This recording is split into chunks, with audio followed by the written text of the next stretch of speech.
today is something very, very special because Dr. Ben Carson was respected by everybody. Everybody wanted his endorsement, and everybody loves him and truly, truly admires what he's done. His life has been an incredible life. It's been an awe-inspiring life. And I just want to tell you that having his support really, I think it adds just total credence to what I'm trying to do and to what we're all trying to do. So I just want to introduce Dr. Ben Carson, special, special person, special man. Thank you very much. Okay. Thank you. Well, thank you, Donald. And you know, this whole process, getting involved in the political process was something that I never particularly intended to do. But, you know, I listened to the people, and it was really all about the people, and it continues to be all about the people. You know, it's not about the Republican Party or the Democratic Party. It's about the people of America. And what I have been seeing recently is political operatives and parties once again trying to assert themselves and trying to thwart the will of the people. I find that that is an extraordinarily dangerous place to be right now. And, you know, I want the voice of the people to be heard. I want the political process to play out in the way that it should play out.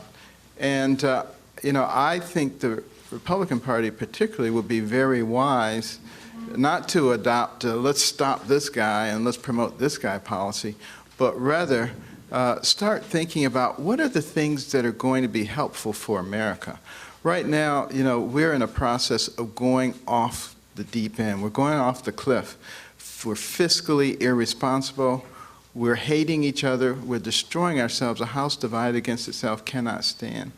We're failing to take a leadership position on the world stage. Now, some people have said, well, why would you get behind a man like Donald Trump?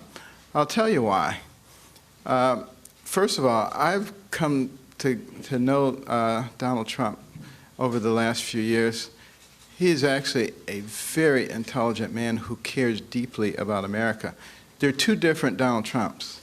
There's the one you see on the stage, and there's the one who's very cerebral, sits there and considers things very carefully. You can have a very good conversation with him. And that's the Donald Trump that you're going to start seeing more and more of right now. And some people said, but, well, you know, he said terrible things about you. How can you support him? Well, first of all, we buried the hatchet. That was political stuff.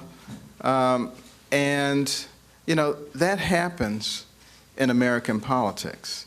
The politics of personal destruction, all that, is not something that I particularly believe in or anything that I get involved in. But I do recognize that it is a part of the process. We move on because it's not about me. It's not about Mr. Trump. It's about America. And this is what we have to be thinking about.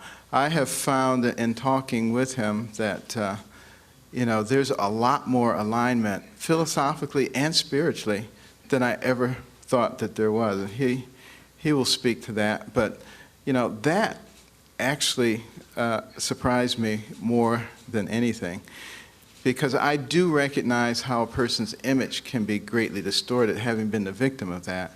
I probably understand it better than anybody. And I think as the American people who we are focusing on, as they begin to see the real individual there and those who are helping that individual, I think we're going to be comforted as a nation. You know, we have to start working together. We cannot allow the agents of division to continue to separate us. As a nation, our strength is our unity. And we just have to sort of ignore those people who are always trying to stir up strife.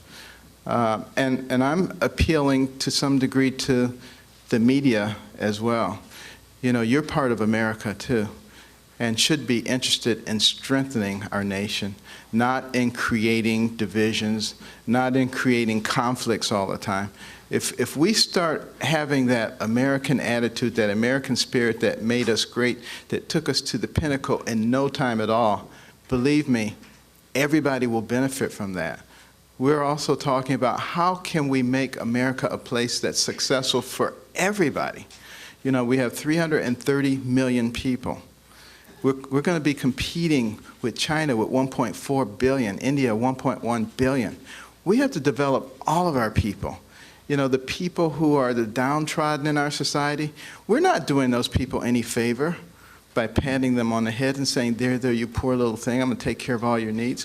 What we need to be doing instead is concentrating on mechanisms to allow those people to climb out of a state of dependency and become part of the strength and fabric of this nation. That's what America is about. It's not about dependency. And it certainly isn't about socialism. You know, socialism is seen as the panacea by some who don't really understand it. I think a lot of young people think socialism is just being concerned about other people. That's not what it is. You know, it's cradle-to-grave government. And you let them take care of you, but you give them all of your money, you give them control of your life. They all end up looking the same way, a small group of elites at the top controlling everything, a rapidly diminishing middle class, and a vastly expanded dependent class. That is not what made America great. Donald Trump talks a lot about making America great, but it's not just talk, he means it. I'm going to be helping him. Others are going to be helping him.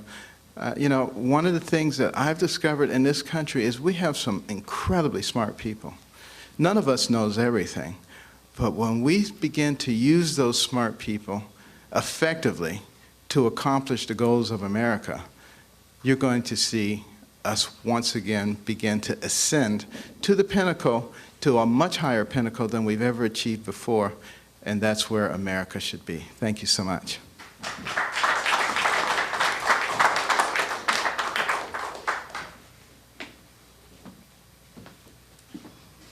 Thank you very much, Ben. And Ben and I were talking lengthily yesterday, and it was an amazing conversation. One of the things that I realized is his great love is education. And he was telling me things about education, and it was so right on, and it was so good, and it's such an important element for our country. And I said, Ben, congratulations. You just have to get involved with us with education, because our educational system in the United States, as you've heard from my speeches, we're ranked at the bottom of the pack worldwide, and yet we spend the most money per pupil, by far the most money. It's not even close. Second doesn't even exist. So Ben is going to get very much involved in that, and he's going to get very much involved in healthcare, where he's an expert. And even during the debates, I'd always know Ben, when it came to healthcare and talking about health, Ben was in really a class by himself. So it's such an honor to have Ben. He's a friend. He's become a friend, and I really appreciate the endorsement, Ben. Thank you. Any questions, folks? Yes. Mr. Trump. David first. Mr. Trump, two questions. First of all, did you guys sort of gently or formally apologize to each other for some of the nasty things you said to each other on the trail? Yeah, it's politics. Yeah, it is politics. It's tough stuff. It's a tough business. I used to think real estate in Manhattan was tough. This is like, it's a tough business, this politics. A lot of things happen in politics that don't happen anywhere else. Yeah, so we understand that. Go ahead. Okay, and secondly, sort of the question always comes up in big endorsements. Has there been any discussion between the two of you men, or any promises made about a position for Dr. Carson in your administration? No. Either as a running mate, as Secretary of Health and Human Services? And I thought it was lovely, because when Ben called, he didn't say, oh, would you do this, would you do that? He just wants to help. And he feels strongly about what's happening. And you see the kind of crowds we get. We get crowds that are amazing and record-setting. I don't think there's ever been anything like it. Well, I mean, it's on the cover of every magazine. There's never been anything like it. So Ben sees that, and Ben's going to have a big, big part. I can tell you, Ben, maybe Ben doesn't even know this yet, but Ben's going to have a big part. We want to keep that kind of talent. We want to keep. Yes. Mr. Trump, do you see Mr. Carson, Dr. Carson, playing a policy role principally for your campaign, or as a surrogate out on the campaign trail going places you're not going? Yeah. And when he says there are two Donald Trumps, do you agree with that characterization? And could you amplify on it? I probably do agree. I think there are two Donald Trumps. There's the public version, and people see that, and I don't know what they see exactly, but it seems to have worked over my lifetime, but it's probably different, I think, than the personal Donald Trump. I think Ben would say that. Ben said it very well today. So perhaps there are two Donald Trumps. But, well, I'm somebody that is a thinker. I'm a big thinker. And I have my ideas, and they're strong, and, typically they've worked out. And what I want to do is, the theme, and Ben alluded to it, the theme that I have for this entire campaign is Make America Great Again. That's what I want to do. Very simple. I want to make America great again. We have so many problems, whether it's military, whether it's trade, whether it's borders, whether it's terrorism. We have so many problems. The debt, you look at our debt, $19 trillion, going up to $21 trillion in a very short fashion. So we're gonna straighten things out, and we're going to straighten them out correctly. Policy or politics for you? Dr. Carson's both.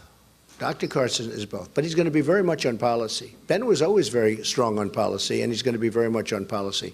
Mr. Trump. Yes, go ahead. Thank you, Mr. Trump. You've been talking a lot about unity on the campaign trail and in the debate last night. Can you fill us in on any outreach efforts you're making to Capitol Hill? And then I also wanted to ask you an Islamic State question after that. Yeah, we have been called by the biggest people in politics, not only Republican politics, but also the biggest people in Republican politics. And over the last couple of weeks, you saw Paul Ryan reached out, and terrific guy. I've always respected him. I've always liked him.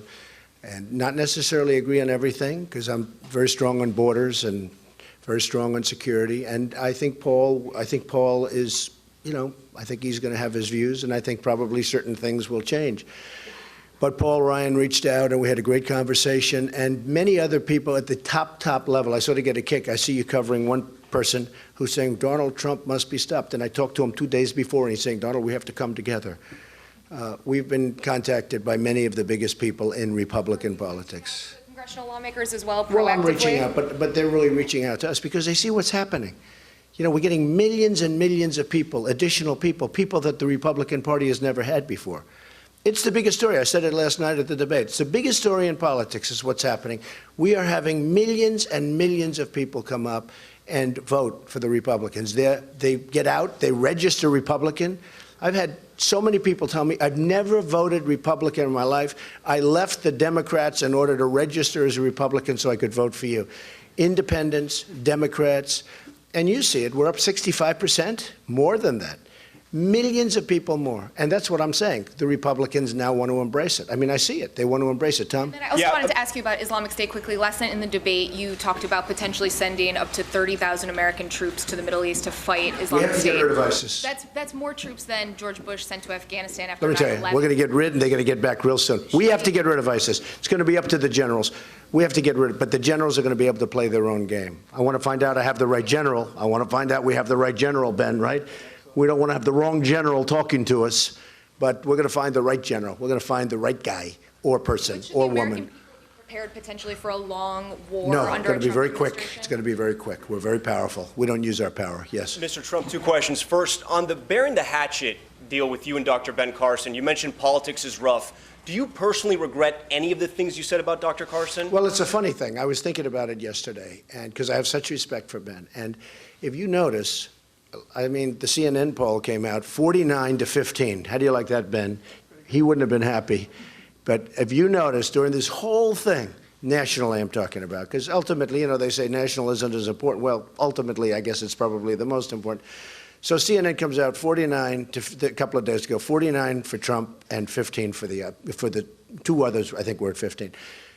The one person that just kept sneaking up on me, I couldn't lose him, was Dr. Ben Carson. I could not lose that guy. And I was doing well, and, Trump would be at 28 at that time. And I remember when it was 28, and Ben was 18, and then he was 19, and the next week it was like 22. And I said, whoa, what's this happening here? I don't like this, right?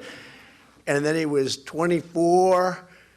And then I had a pretty good poll where I took a little lead in one. But then what happened is it was, I believe, NBC, Wall Street Journal, who always gives me bad polls, by the way, I have to tell you. I always have bad polls. Oh, thank you for the nice things you always say about me. You are so nice. Thank you. Sitting next to David, okay? Thank you very much. Always so nice. Now she's going to be bad because she's embarrassed, but I just want to thank you. So Ben would always, he'd be there. And then we had one poll where Ben went ahead. It was the biggest story worldwide. I said, this guy is unbelievable. And so I started going after Ben. And it's politics. I mean, Ben understands that. And I was really impressed with the way he fought back, because he fought back with silence and strength. And I even comment on it. Somebody else would have gone, you know, they would have gone wild. He has great confidence in himself. And I was very, very impressed. And it is true. He's the one person, I use the expression, I couldn't lose him. I couldn't shake him. He did so well. And just go up, up, up, so steady, so solid. And I fought back and I hit him hard.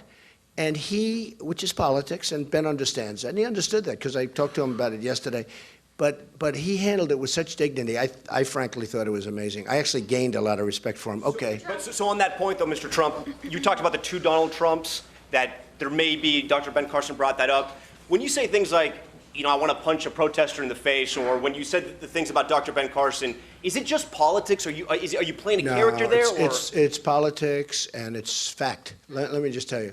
We've had some violent people as protesters. You know, they're not just people saying, oh, these are people that punch. These are people that are violent people. I get the biggest crowds by far, not even a contest. And, you know, you people don't like to report it, but actually the one thing good about protesters is you have to go into these stadiums, these massive stadiums with 25 and 30,000 people, and you have to, at least you see, because the cameras never turn. Hey, Ben, the cameras never, ever turn and show the stadium. I always say turn and show how the stadium, they don't. But when there's a protester up in the corner, it's great because the cameras all turn. That's the only reason. Because, you know, it's a negative as opposed to a positive, so they turn. But we've had a couple that were really violent, and the particular one, when I said, like to bang him, that was a very vicious, you know, he was a guy who was swinging, very loud, and then started swinging at the audience. And you know what? The audience swung back. And I thought it was very, very appropriate. He was swinging, he was hitting people, and the audience hit back.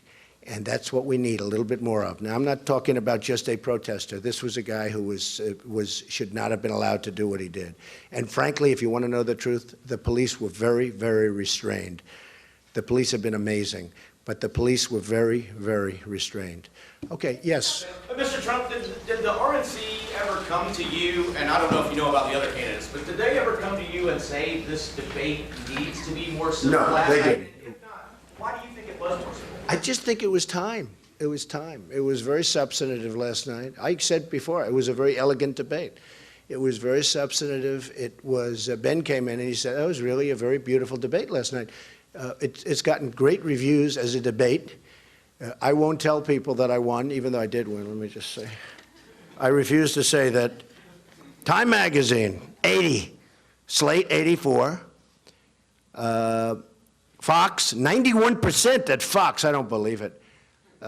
NewJersey.com, 81. So, I mean, we had a debate last night, and I think I did what I had to do, actually. But it was, I don't know. You know, we've had enough debates, in my opinion. We've had debates, these debates, they've been like Vince McMahon should have put them on because they were WWE and too much. And I think that it really, I think last night was something that was very important that it come off like that. And we didn't speak, and the candidates didn't speak about it, but it just sort of morphed into a very dignified debate. Yes? Mr. Trump. Yeah, go ahead, Sarah. Mr. Trump, you said in the debate last night you hadn't decided whether you're going to accept fundraising for the general election. Accept what? Whether you're going to raise money for the general election. But if you go that route, doesn't it undermine your pledge to voters that you won't be voting? Well, I don't think so, because I wouldn't be taking money. If anything, the party would be taking money. I'm not going to take any money. I don't want money. But the party might take money. It's up to the party. That's really up to them. It's not up to me. And it's something I haven't given much thought to. You know, I've self-funded my campaign. I put in, I guess I'll be in for $50, $60 million at a minimum. Right now, you know, I am somebody that's a business person, and even when I don't, the money is sort of irrelevant, but I have a natural instinct to be a little bit careful with money because that's the way I am. That's the way we have to be with our country. I expect to have, you know, tremendous amounts of money in this by the time we finish. I guess right now I'm into, you would know better than me, maybe $30 million, maybe more. But other people are in for $150 million and they're nowhere. They're out of the race. So I'm very proud of the race we've run. You know, somebody said, you know, he's only been doing this for 8 months. But I know the system better than anybody. And the reason I know, because I was on the other side of the system. So when they talk about campaign finance laws, when they talk about all of these different things, I've been there. I know it much better. And I know it from the real side, not from the politician's side. Yes? Mr. Trump, I just want to go Good back. job last night, by the way. Thank you, sir. I want to go back to what Major asked and also what Tom asked about what Dr. Carson said this morning on the radio and here about the two Donald Trumps. So many people know you and like you because of your public persona. Is that the real Donald Trump, or is it something that we don't see? Well, it's an interesting question. I don't like to overanalyze myself, but I will tell you that I try and be, who I am. I want to be honest. Certain questions are asked of me, and I give a straight answer as opposed to a politically correct answer. I know the politically correct business better than anybody. Would you answer differently if you were in private? No, I don't think so. I'd like to. I answer truthfully. Look, we're at a point where we have to start being truthful with our country. Like the question on Islam. I'm answering the question, and I know the exact answer. I could have given an answer the other night to Anderson Cooper, which would have been perfect, and nobody would have been talking about it. It would have been fine. But there is a problem, and we've got to find out what the problem is. We have to solve the problem, and you're not going to solve the problem unless you know there is a problem. So I want to answer questions honestly and forthrightly, and even if I'm on a big stage with all of these tremendous numbers of cameras around, I have to answer honestly. It's the only way we're going to solve the difficulties of our country. Yes, go ahead. Just along the same lines, so why are there two Donald Trumps? Did you at some point make a conscious decision to behave differently in public? I don't think there are two Donald Trumps. I think there's one Donald Trump, but certainly you have, look, all of this, and you have somebody else that sits and reads and thinks. And I'm a thinker, and I have been a thinker. And perhaps people don't think of me that way because you don't see me in that forum, but I am a thinker. I thought it was very nice what Ben said, actually, because it is another side of me. I'm a very deep thinker. I know what's happening, okay? Dr. Carson said that we'd start seeing more of that side of you. Can you elaborate a little bit on that? Well, I'm going to work with Ben on so many different things. And I'll be honest, when I was with Ben yesterday, the thing that most impressed me, I know all about his views on healthcare because I've heard them, and I've always felt that he knew more about it than the other people on the stage, and perhaps he should because that was what he was doing. But I was most impressed with his views on education. It's a strength, and it's a tremendous strength. And so Ben's going to be involved with us in any aspect he wants to be, but in particular on those two subjects. Okay. Yes, go ahead. I meant more of this toned-down version, what we saw last night, what Dr. Carson referred to as your cerebral side. Do you plan to tone down your performances as it depends. You can't say. I didn't go there as a toned-down person. I went, and whatever happens, happens. You have to be able to swing with the punches. And, to be honest with you, I went there. I didn't know if I was going to be. If I was hit, I would have hit back. Now, there are those people that said to me, I was telling Ben yesterday, there were those people that said, it doesn't matter, let them call you names, let them do whatever they want, stand there and take it. You're leading, you've got a substantial lead, nobody's going to beat you, don't do anything. And I say, I can't do that. When somebody hits, I have to hit back. So I thought they were very respectful yesterday. I thought, frankly, everybody did well. I thought it was I used the expression. I thought it was a very elegant debate last night.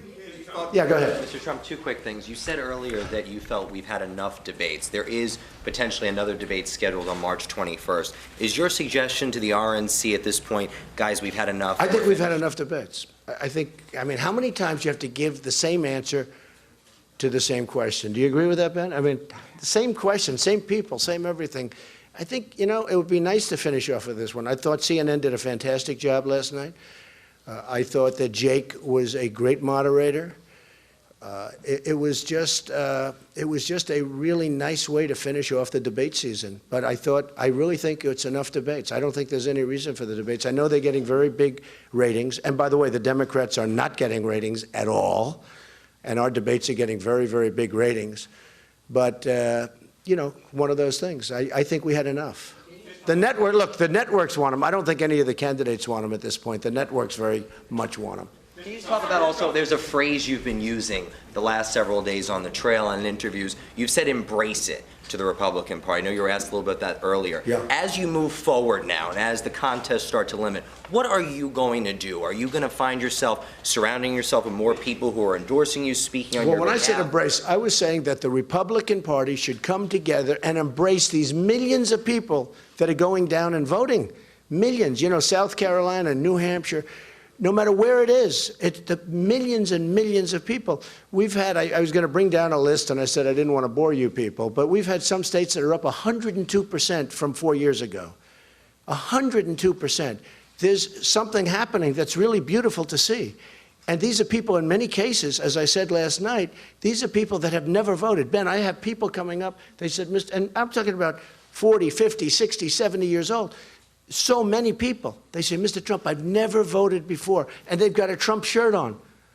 I mean, they never put a political shirt on in their lives. They weren't political people. They never had confidence in the people that they were voting for. They said, I have had so, I mean, literally, when I shake hands with people or when I sign autographs, people are saying, I've never voted before, Mr. Trump, but I am so proud to be voting. And some people go early voting. It's been an amazing thing.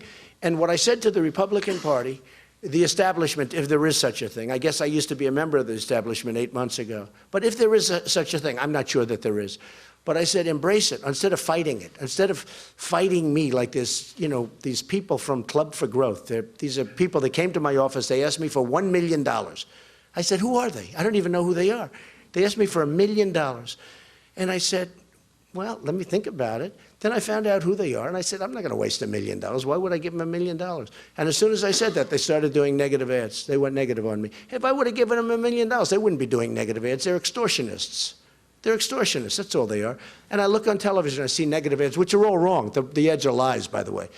But you know, so that's what you have.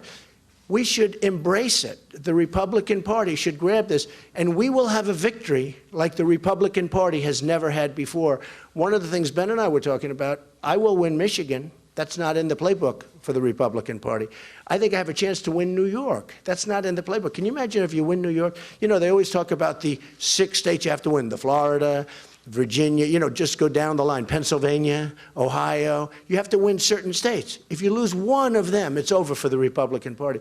The fact is, the structurally, it's much more difficult for somebody to get elected from the Republican Party. Everybody knows that. With me, I add a lot of states that aren't even in play for anybody else. I mean, I add all of the Rust Belt states. I own states that I will get states that are unbelievable, that are unthinkable for the Republican Party. And we should embrace it. All right, a couple more and we'll go on. Mr. Trump, you said Dr. Carson over there would be handling education for you. Here in Florida, a lot of people are angry about Common Core. It just came in a few years ago. But it's up to the states to handle that. So how would Dr. Carson do something about the issue that a lot of people have with Common Core? Well, Ben knows the education. He knows what's going on. And I'm personally very much opposed to Common Core. I like local education. Ben feels very much the same way. I think Ben is going to do a tremendous service for helping the states because, you know, we want to see it. There's great love in education. And when you circle those schools with the parents and the teachers and everything else, instead of some bureaucrat in Washington, you're going to do a lot better. Okay. Have you had any conversations with Senate Majority Leader Mitch McConnell? I have not yet. I'm sure I will, but I have not yet. I have not yet. What is your reaction to the news that Mitch McConnell has been advising vulnerable Senate Republicans on, you know, running away from you if you were the nominee? I'm sure that will change. Yeah. Do you think that the Republican Party leadership, those that are in Washington right now, are disconnected from the Republican base, the electorate? Is that who you're seeing as maybe potentially dividing, uniting the electorate against the party leadership? It's true. There's a big disconnection between the so-called leadership. I don't even know what the leadership is. I can't define the leadership because nobody knows what it is. But there's a big disconnect between the so-called leadership and the people. But the people, to me, are much more important because they're the ones doing the voting. That's why I'm standing up here today and other people aren't. Why do you think there is a disconnect? What are they not understanding about their The Republican Party lost its way. They've lost 2 elections that they should have won. Certainly the last election they absolutely should have won easily. That should have been an easy victory. In my opinion, much easier than the one we have coming up. And they lost. So the Republican Party lost its way. The Republican Party now, something has happened. Call it a miracle, call it whatever you want to do, but they're talking about it all over the world. It's the biggest story in all of politics. It's one of the big stories of the world. The millions and millions of people that are pouring into the Republican Party, not to the Democrats, to the Republican Party. And these are people that were disenfranchised. These are people that haven't had a pay increase in 20 years. These are people that have seen their jobs go to China and to Mexico and to Japan and to Vietnam and to every other country in the world but us. It's going to all end. It's going to end. What are you going to say Believe to me, it's going to end. What are you going to say to Democratic voters if you get to the general election? Democrats, what are you going to say to them? Well, one of the things we're going to do, So you win a place like yeah, New York. let me tell you about the Democratic voters, as you say. It's actually the Democrat voters. And I will tell you, one of the things we're going to do is we are going to get so many Democrats. That's already been proven. So many Democrats have come and signed registration forms for the primaries where they're voting for me. They left. They said they've never done this in their lives. You know, they had an expression, Democrats for Reagan, years ago. We're going to have Democrats for Trump, but it's going to be much bigger. We're going to get tremendous numbers of Democrats. I have people in Hollywood, friends of mine, saying, you know, everybody out there is voting for you, but they're not going to admit it. I say, why? Aren't you proud? No, because I have a tough stance on crime. I have a tough stance on borders. They all know I'm right, but they're liberal people. They don't want to admit it, but you know what? They're going to vote for Trump. Have Cruz recently acknowledged that this would come down to the convention? If this does come down to a convention fight, what's your campaign doing? What are you doing to Well, I think we'll do it without a convention. I hope we're going to do it without going down into the convention, without having a fight. But I do feel, and I said it strongly, whoever has the most delegates at the end of this trip should win. What are you going to prepare for the possibility? Well, I'll prepare, but I'm hoping to prepare. We're going to have I think, look, Ohio should be great for me because they're losing tremendous numbers of jobs. You've seen what's happened with the coal industry in Ohio. I think I'll beat John Kasich, yeah. I mean, John Kasich has been an absentee governor. He's been an absentee. He's been campaigning for he lived in New Hampshire. In fact, Chris Christie said that absolutely John Kasich was there much more than him, which is true. And John Kasich then went, as you know, to other states, to different states, very big in South Carolina. He was there. He didn't win. Didn't win in New Hampshire, right? Didn't win in Michigan. He guaranteed Michigan. He said, I will win Michigan. And I thought he said, you could correct me if I'm wrong, but I thought he said if I don't win Michigan, I'd drop out because Michigan's his neighboring state. And I won Michigan in a landslide. And he was living there. So John has been, you know, not really there. And John's got some innate problems. He's very much in favor of Trans-Pacific Partnership, TPP. That will be the destruction of Ohio. And now that the oil is down, you know, Ohio got lucky because they struck oil. And the budget of Ohio went up more than any budget in the entire United States, higher than any budget. But they got lucky because oil was under their ground, as opposed to some states where they don't have the oil. Now that the prices of oil are down, Ohio's going to have a lot of problems. Okay, maybe one more, two more. Go ahead. Just to be clear, you're not going to be in Salt Lake City on March 21st for this next debate? I didn't know there was a next debate. I thought we had our next debate last night. No? They have one yet for- another. they've Look, scheduled this has one been a for- ratings bonanza. And I would do debates, frankly, if the networks agreed to give all of the money to the, let's say, to the wounded warriors or to the veterans. But the networks are making a fortune on these debates. The ratings for the debates are through the roof. But you know what? Can I be honest with you? I think it's time to end the debates. No, I didn't know about a debate in Salt Lake City. Yeah. Earlier, just to clarify, you said that you've been hearing mostly from Republicans like Paul Ryan, but have you personally reached out to anybody in the Republican Party, and do you think that's something? Well, I'd rather not say, but I've been hearing from virtually everybody in the Republican Party, and they're congratulating me, and they're saying we're going to get together. They want to embrace it. Look, these are not stupid people. These are very smart people. They want to embrace it. What are they going to do, take millions of these voters? Do you know that if you look at the polls, and people are telling me this every time, when I went to Nevada, which we won, and I went to, you know, all of them, the people that work in the polling areas, they've been there for 20, 25 years. They love it. You know, they do it. They're political people.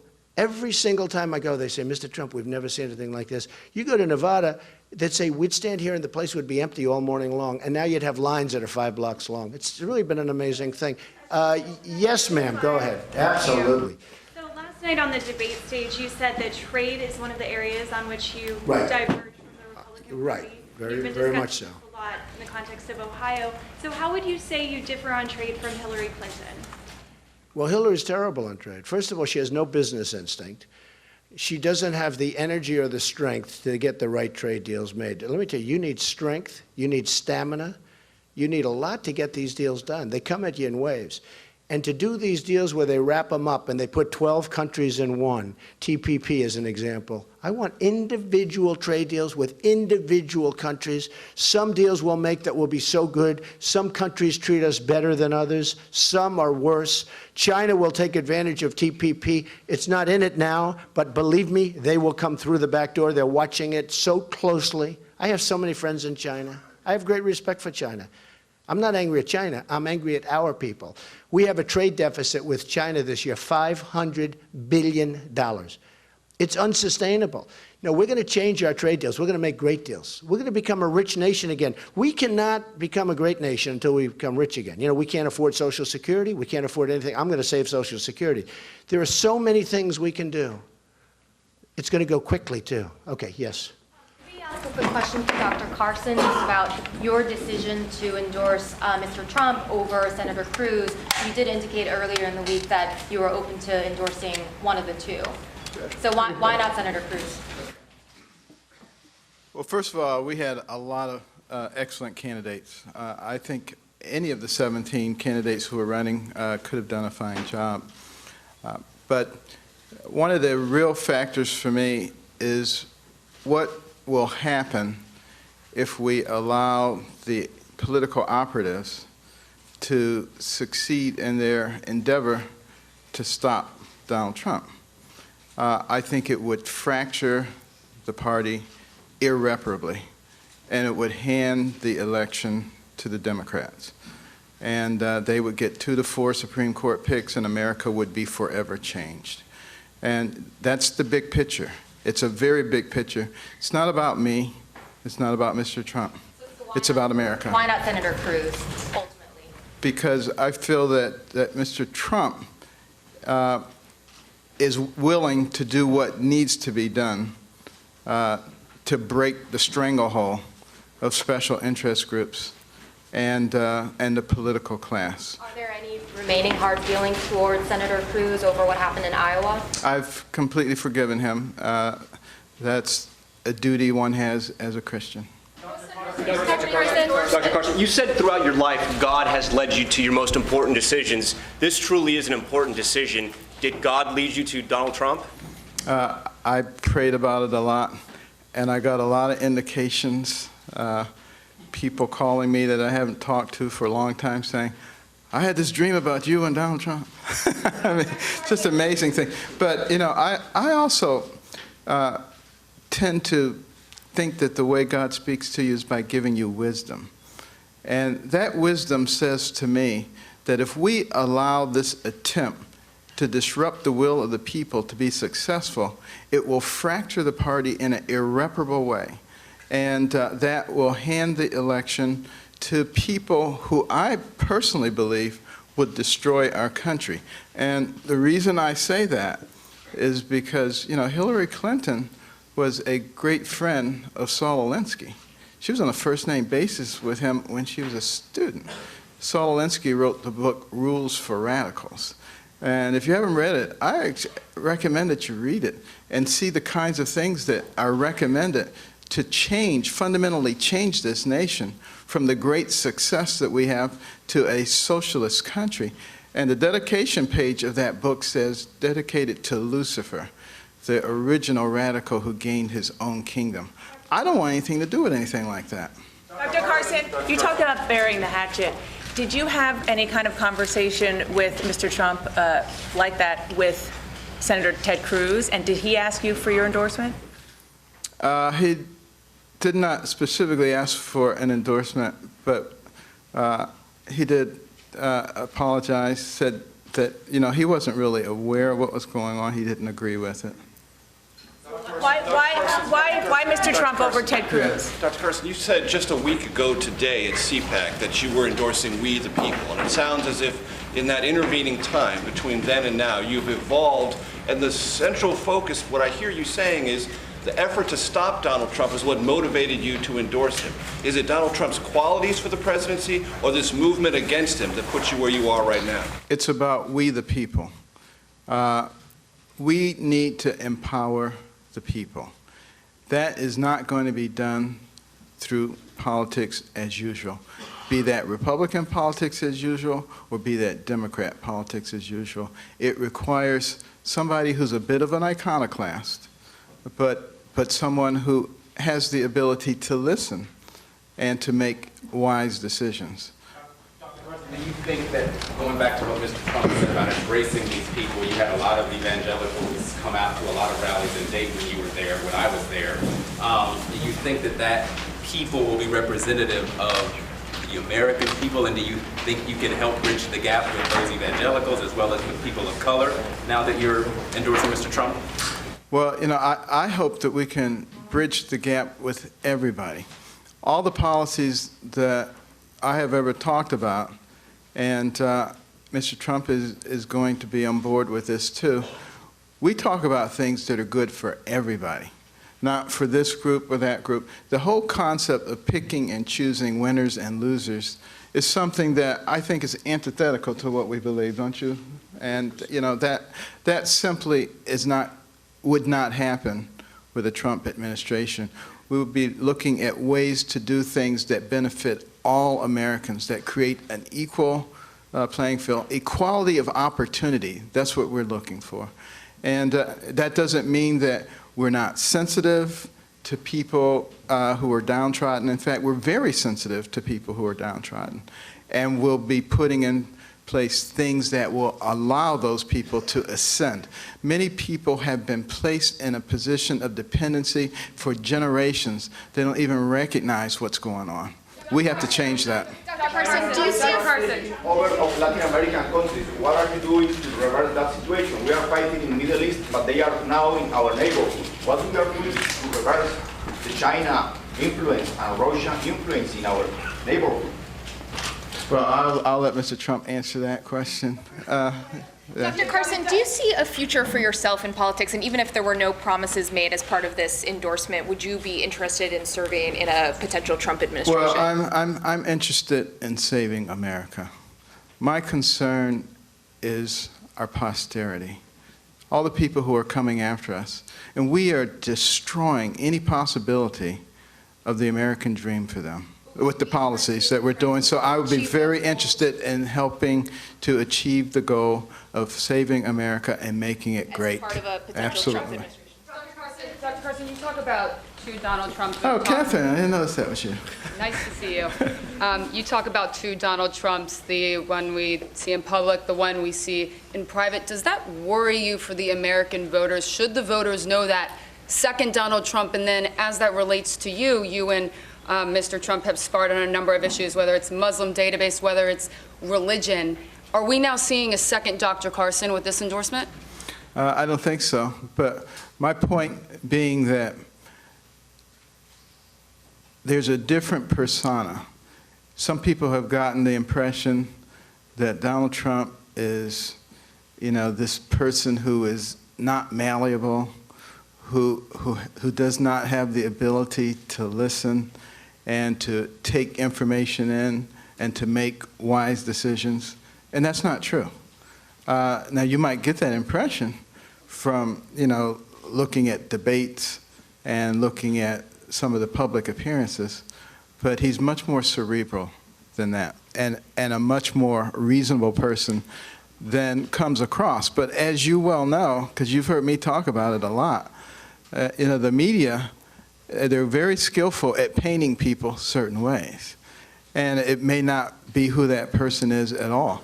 And that person can spend all of their time trying to change the media, or they can just move ahead. And I think he's decided he's just going to move ahead and focus the attention on the American people, not so much on the media. I think that's the right way to do it. Will you be campaigning with Mr. Trump? Will you be hitting the campaign trail with him? We will do some campaigning together, absolutely. And you said you would be interested in... And the last question? You said you would be interested interested in being a part of a potential Donald Trump administration.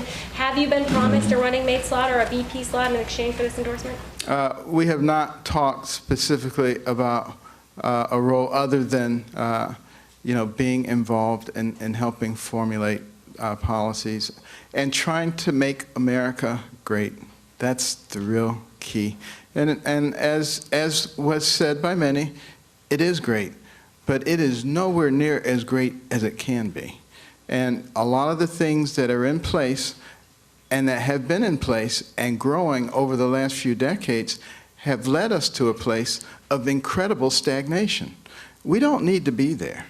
And if we once again begin to embrace those policies that will create the atmosphere for entrepreneurial risk-taking and capital investment, you will see an explosion like nothing you've ever seen before. We simply haven't been doing that. I don't think it's going to be that hard.